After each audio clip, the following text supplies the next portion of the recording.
Gadis dingin tuan muda. Bab 047.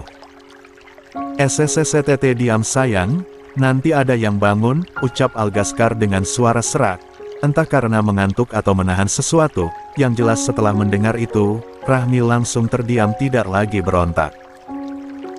Algaskar yang merasa tidak ada pergerakan lagi, melonggarkan pelukannya tapi tidak dia lepas, satu tangannya terangkat mengusap rambut Rahmi pelan. Bermaksud agar Rahmi tidur. Benar saja beberapa menit Algaskar usap rambutnya, Rahmi akhirnya tertidur juga dalam pelukan kekasih tampannya. Algaskar menunduk untuk melihat wajah tertidur sang kekasih. Setelahnya dia mengecup kepala Rahmi kemudian ikut tertidur dengan saling berpelukan. I love you, gumannya lirih sebelum benar-benar terlelap. Esokan paginya Rahmi terbangun lebih dulu. Awalnya dia terkejut saat bangun-bangun berada dalam pelukan seseorang, tapi melihat wajah tampan kekasihnya Rahmi jadi terpesona. Wajah damai Algaskar benar-benar menenangkan. Ganteng banget, ini gue harus senang atau takut ya punya pacar setampan dia, guman Rahmi sendiri dengan masih tetap menatap wajah Algaskar. Pacar lo memang tampan, suara serak seseorang membuat Rahmi terlonjak kaget. Lo udah bangun. Kaget Rahmi sekaligus malu, dia malu karena ketahuan. Mengagumi wajah Algaskar. Algaskar dengan perlahan membuka matanya, kemudian menatap Rahmi. Dengan senyum miring. Glek. Rahmi dengan susah payah menelan selifanya, antara takut, malu dan terpesona. Wajah bantal dan suara serak Algaskar benar-benar seksi. Rahmi sampai tidak bisa berkata-kata, selain bengong dengan mulut menganga. Algaskar yang melihat muka cemol sang kekasih terkekeh gemas. Kenapa dia rakus banget sih, guman Rahmi dalam hati. Kalau tiap pagi dapat pemandangan kayak gini, bisa serangan jantung gue, jerit Rahmi dalam hati. Kenapa? Ucapan Algaskar membuyarkan lamunan Rahmi. Cemo Rahmi seperti orang bodoh. Algaskar tertawa melihat muka menggemaskan Rahmi. Dia memegang kedua wajah Rahmi lalu didekatkan, kemudian Algaskar mencium seluruh wajah Rahmi terakhir di bagian bibir tapi hanya kecupan, dia tidak ingin sampai hilang kontrol. Blus. Muka Rahmi memerah mendapat perlakuan seperti itu dari Algaskar, dia tidak berani menatap wajah Algaskar. Hei, sayang kenapa? Tanya Algaskar heran melihat sang kekasih hanya diam saja. Enggak, gue enggak apa-apa, jawab Rahmi mencoba mengatur detak jantungnya yang berdetak lebih kencang dari biasanya. Duh jantung sialan kenapa sih, ini juga pasti muka gue merah, bunda malu banget, jerit Rahmi dalam hati. Ingin rasanya dia menghilang saja dari sini. Gue kebelet nih, gue ke kamar mandi dulu ya, ujar Rahmi berusaha bangun dari baringnya. Mau gue temenin? Apa-apa, nggak usah, gue bisa sendiri, gugup Rahmi. Belum juga hilang yang tadi, malah Algaskar tambah lagi. Sayang, rengek Algaskar manja memeluk pinggang Rahmi dari belakang, posisi mereka Rahmi sudah duduk dengan kaki menjuntai ke lantai sedangkan Algaskar masih berbaring di atas kasur. Jangan gini dong, ujar Rahmi ingin menangis. Lo kenapa? Algaskar langsung bangun dan panik mendengar Rahmi seperti akan menangis. Allah sengaja kan, pekik Rahmi. Sengaja apa? Bingung Algaskar. Lo sengaja bikin gue baper kan? Omel Rahmi. Algaskar mengernyit heran, tidak mengerti maksud Rahmi, tapi detik berikutnya dia mengulum bibir menahan senyum, dia mengerti sekarang apa yang terjadi dengan sang kekasih. Ini simulasi sayang, biar nanti lo nggak kaget lagi, jelas Algaskar santai. Apaan sih? Nggak jelas udah gue mau ke kamar mandi, ujar Rahmi berusaha menghindar, takut nanti semakin baper. Mau ditemenin. Algaskar semakin menjadi menggoda Rahmi. Rahmi tidak lagi menanggapi, dia langsung masuk ke dalam kamar mandi. Blam! Pintu kamar mandi ditutup dengan kencang. Algaskar sampai terlonjak kaget. Dia menoleh ke arah kamar mandi dengan tak habis pikir, kenapa Rahmi jadi seram begitu. Tak lama Rahmi keluar dengan muka yang sudah segar. Dia melihat Algaskar yang masih bersandar di kepala ranjang sambil bermain ponsel. "Udah?" tanya Algaskar melihat Rahmi sudah berdiri di samping ranjang. Al gue mau masak," ujar Rahmi. Algaskar mendongak melihat sang kekasih. "Mau masak apa? Emang di dapur ada apa aja? Lo lihat aja, gue juga nggak tahu." Algaskar kemudian berjalan ke arah kamar mandi.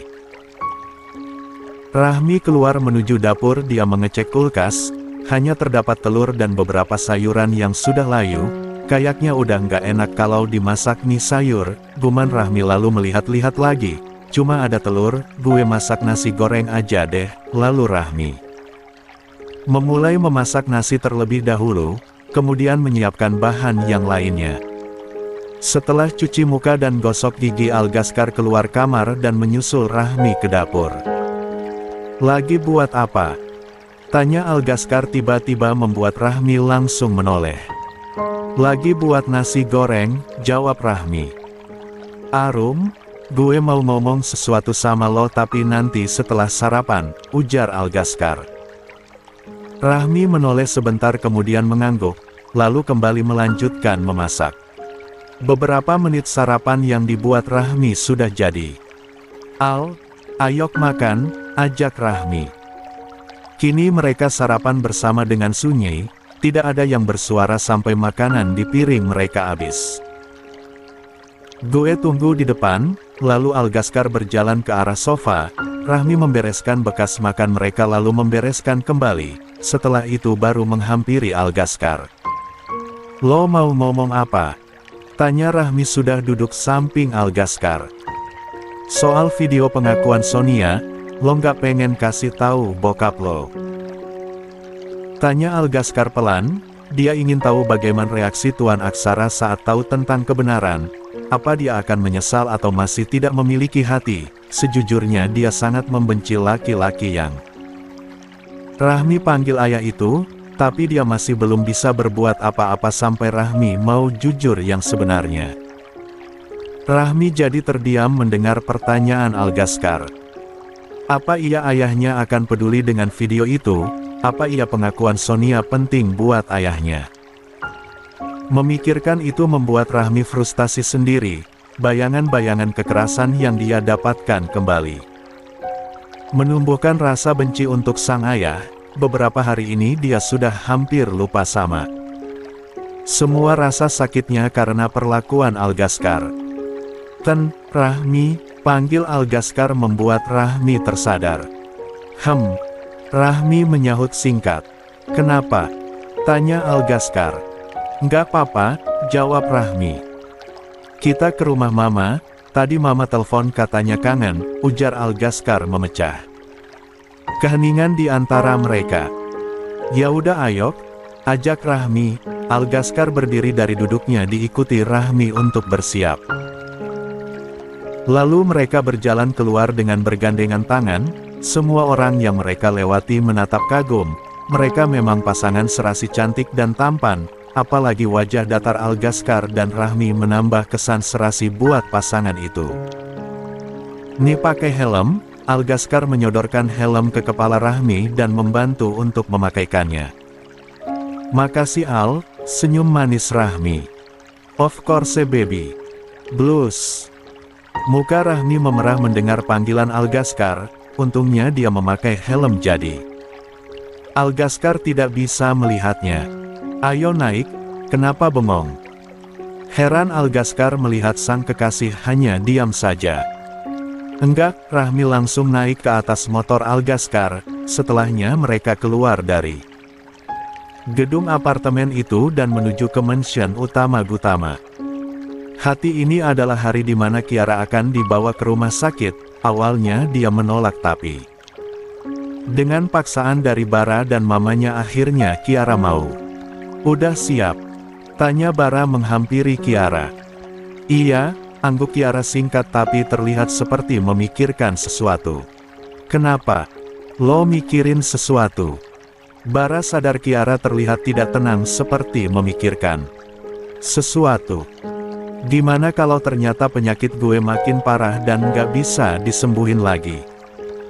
cemas Kiara. "Nggak ada yang nggak mungkin, selagi lo mau berjuang, nggak ada salahnya kan kita coba, mama juga akan berusaha buat sembuhin lo." Bara mencoba memberikan Kiara semangat, walaupun sejujurnya dia jauh lebih cemas dan takut dengan kemungkinan-kemungkinan yang akan terjadi. Kiara mengangguk, "Makasih Bar sudah mau bantuin gue dan ada di samping gue." Haru Kiara. "Gue yang minta maaf karena terlambat menyadari perasaan gue, dan gara-gara gue lo nggak jadi operasi dan penyakit lo makin parah," sesal Bara merasa sangat bersalah. "Bukan salah lo Bara, keinginan dalam diri gue sendiri yang tidak mau, begitu pun sebaliknya. Lo kan tahu dulu gue nggak punya siapa-siapa, jadi segala keputusan ada di tangan gue, dan gak ada yang bisa membantah itu," jelas Kiara. Dia tidak ingin Bara mengalahkan dirinya sendiri. "Sekarang lo nggak sendiri, gue akan selalu ada di samping lo," tekad Bara. Mulai sekarang dia akan selalu menjaga Kiara dan buat dia bahagia. "Makasih Bar." Kiara langsung masuk ke dalam pelukan Bara. Dia senang sekarang laki-laki yang dia cintai dari dulu, kini benar-benar bisa dia miliki. "Sekarang kita pergi," ajak Bara. Lalu mereka keluar untuk menuju ke rumah sakit. Mamanya Bara sudah menunggu mereka. Algaskar dan Rahmi memasuki halaman mansion besar Gutama. Algaskar memarkirkan motornya, setelah itu mereka turun.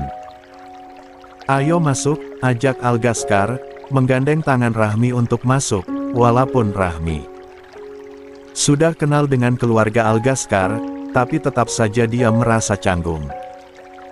Pintu terbuka dari dalam, ternyata Nyonya Gutama sudah menunggu mereka sedari tadi.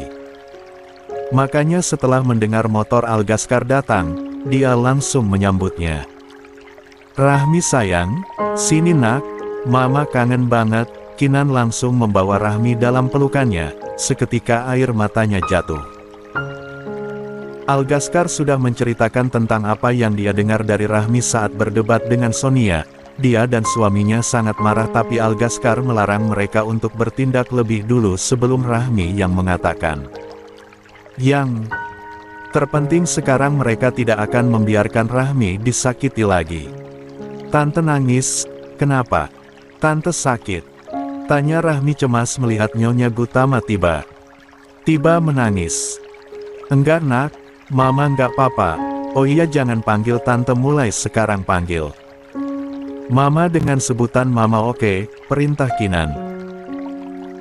"Iya Tan." Mama," kikuk Rahmi. Dia tidak pernah memanggil Mama sebelumnya kepada siapapun termasuk Sonia sendiri. Dia bahkan memanggil Sonia hanya dengan nama saja, tapi memang dulu waktu Rahmi masih tinggal dengan ayahnya dia tidak pernah berbicara baik dengan Sonia. Dia juga tidak pernah memanggil Sonia. Baru sekarang saja jadi dia hanya memanggilnya dengan nama.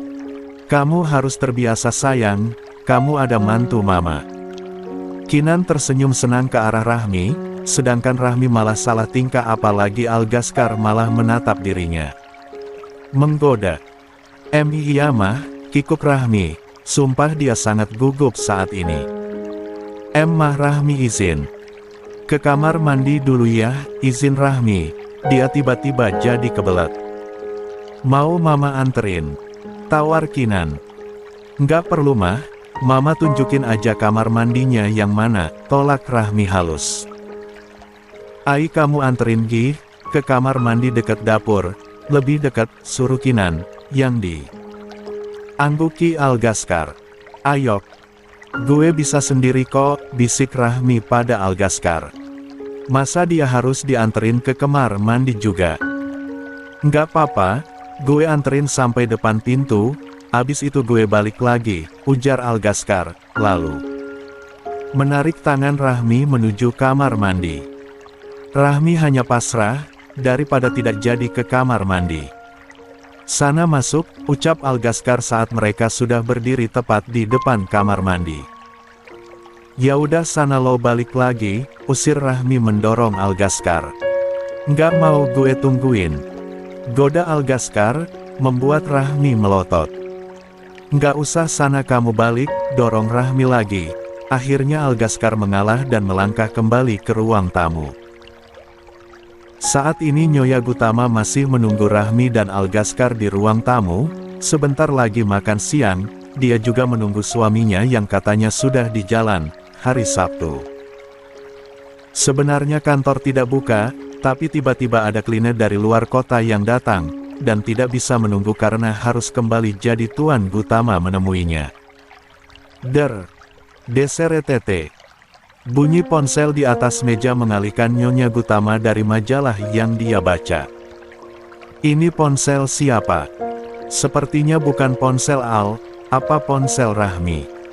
Benak Kinan, tak lama. Ponselnya kembali berdering.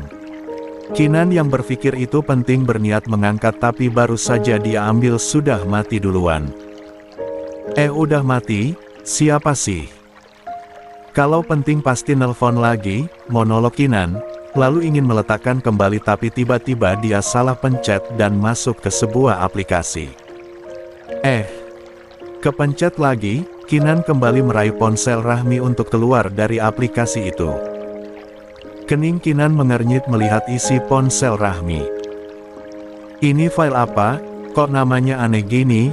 Heran Kinan, dia sangat penasaran tapi itu adalah ponsel Rahmi. Dia tidak ingin mengganggu privasinya, tapi rasa penasarannya sangat besar.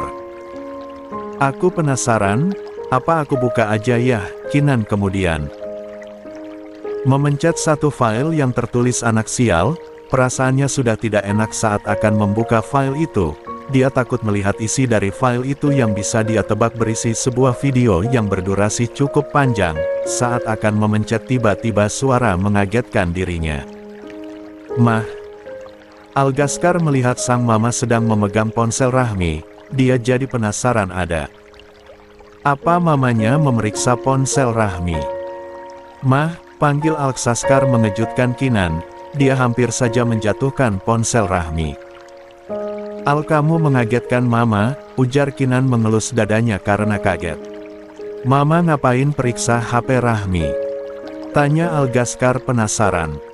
Apa sang mama tidak percaya dengan Rahmi?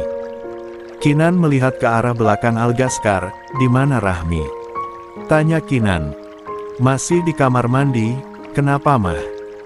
Tadi ada telepon masuk terus pas mama mau angkat sudah mati, tapi Kinan tidak melanjutkan membuat Algaskar semakin penasaran. Tapi apa mah?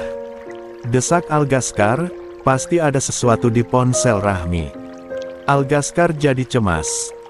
Melihat muka mamanya seperti memikirkan sesuatu. Al, sini duduk dulu, Algaskar langsung saja menurut dan duduk di samping Kinan. Apa mah? Kamu lihat, Kinan menyodorkan ponsel Rahmi yang langsung diambil Algaskar. Lihat file ini Al, tadi waktu mama mau kembalikan ponsel Rahmi ke meja, mama nggak sengaja pencet satu aplikasi dan isi file-file begini. Terus mama penasaran dengan nama file yang ini, tunjuk Kinan pada file yang hampir dia masuki. Algaskar melihat file itu, rasa penasarannya sama dengan sang mama. Mah, guman Algaskar, melihat nama filenya saja Algaskar jadi berpikir yang tidak-tidak. Mama penasaran, kamu buka Al, sebelum Rahmi datang, Kinan benar-benar sangat penasaran. Iya mah, Algaskar kemudian memasuki file itu, dia juga sudah tidak sabar, dan takut Rahmi tiba-tiba datang. Bunyi dalam video itu lalu sebuah video terputar tidak sampai 10 detik mereka menonton. Algaskar sudah mematung dengan wajah yang sudah memerah padam, genggaman pada ponsel Rahmi semakin mengerat hampir menghancurkan. Tidak jauh berbeda dengan sang mama bedanya mamanya sudah menangis hampir histeris. Aiel, jerit sang mama hampir saja tumbang, tapi dengan sigap sang suami yang baru datang langsung menghampiri dan menahan sang istri, Algaskar juga baru tersadar setelah mendengar teriakan sang mama. "Ma, ada apa? Al, apa yang terjadi?" tanya Tuan Gutama bingung, apalagi melihat muka syok sang istri dan muka marah Algaskar. Tuan Gutama baru melihat sang anak semara itu. Algaskar tidak bergeming. Tuan Gutama yang tidak mendapat balasan dari anak dan istrinya mencoba mencari tahu sendiri. Dia melihat ponsel yang dipegang erat oleh sang anak. Tuan Gutama mencoba mengintip karena tahu dia tidak akan bisa mengambilnya terlihat dari genggaman Algaskar yang ingin menghancurkan. Tuan Gutama yang melihat sebuah video yang masih terputar mendadak diam. Sekarang dia tahu apa yang membuat anak dan istrinya seperti ini. Dia tak kalah marah, tangannya ikut pengepal kuat. Detik berikutnya,